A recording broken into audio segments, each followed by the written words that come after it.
friends, it is me, Business Barbie. I normally come on here and then ruin all of your hopes and dreams with facts.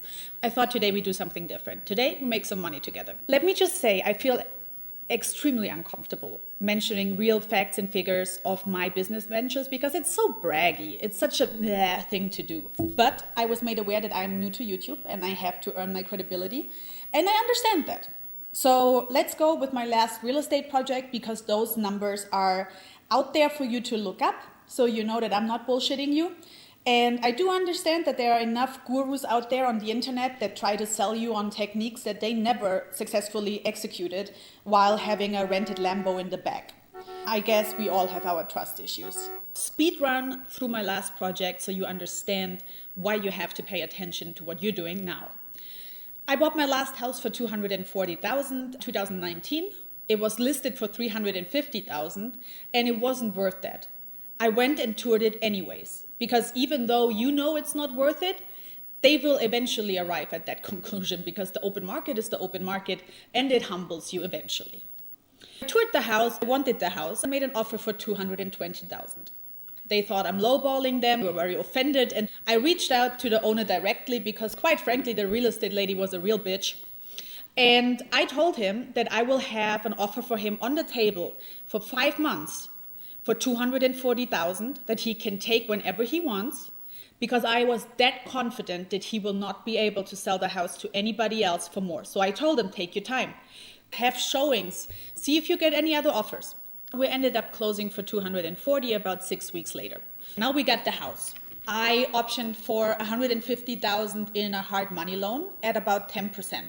That's a lot. But in this case, it made sense. A, the house had a cracked foundation, so you do not qualify for normal financing. Also, the house was a complete shit show and the owner knew it. It needed so much remodeling and I already calculated that we have to change everything in there, so I waived inspections. And that gets you a big price cut. If you can go in and do a cash offer on the table, waive inspections and do a 10-day close, you will save more money than that hard money loan will ever cost you. So now we own the house. My initial crew is 8 people. That's a lot, but I wanted them to go in, fix the foundation, make sure immediately that the house is structurally sound and safe, because it's just not a good look if it all collapses, now is it? Deadlines are everything. I was sure I'm not gonna go pay loan and rent at the same time for longer than 4 weeks, because it's stupid if you do. We focused on the upstairs, master bathroom, 2 little bedrooms, got that done completely so that my son and I could move in after the first 4 weeks. From now on, that saves me $2,600 in rent that I used to pay at my apartment. Was the rest of the house still a shit show? Yes, it was, but that's okay. I'm able to work full-time the entire time upstairs in my bedroom on my desk. I go and I reduce my crew from 8 people to only 2. And we slowly, over the next year, renovate the house. Why? Because I'm cheap. And if you want your contractors to be more flexible with the price, you gotta give them room to take other jobs that pay better. And I do that. You gotta be prepared for one of your guys to come in and say, hey, I'm gonna take the next 2 weeks off because I actually got a really good bid on something else that pays full price. Meanwhile, I'm always looking for liquidation sales, especially when it comes to the appliances. If you're willing to be involved, you're gonna save a lot of money just by not having to pay a general contractor and actually having an eye on your job site. I personally try to help with construction, not because it saves money, it actually slows them down, but it's important for me to gain a real understanding of how the work is done so that in the next project, I know what I'm talking about and I got a better idea of what to expect. Also, there will always be one guy who tries to take you for a ride in his offer because you have no idea what you're talking about. It's fair game. Familiarize yourself with what you need to know. Now it is September 2020 and the house is done. Our total investment was around $110K, but I also renovated the guest house, which was prior only storage, and I was able to rent that out for $900 a month, bringing my monthly payments down to $300. September 2021 comes around and I sell the house for $650,000. Why? Because the market was incredibly high and we just crossed the 2-year mark. And wouldn't you know it, if you have that house as your primary residence for at least 2 years, $250,000 of your profit are tax-free.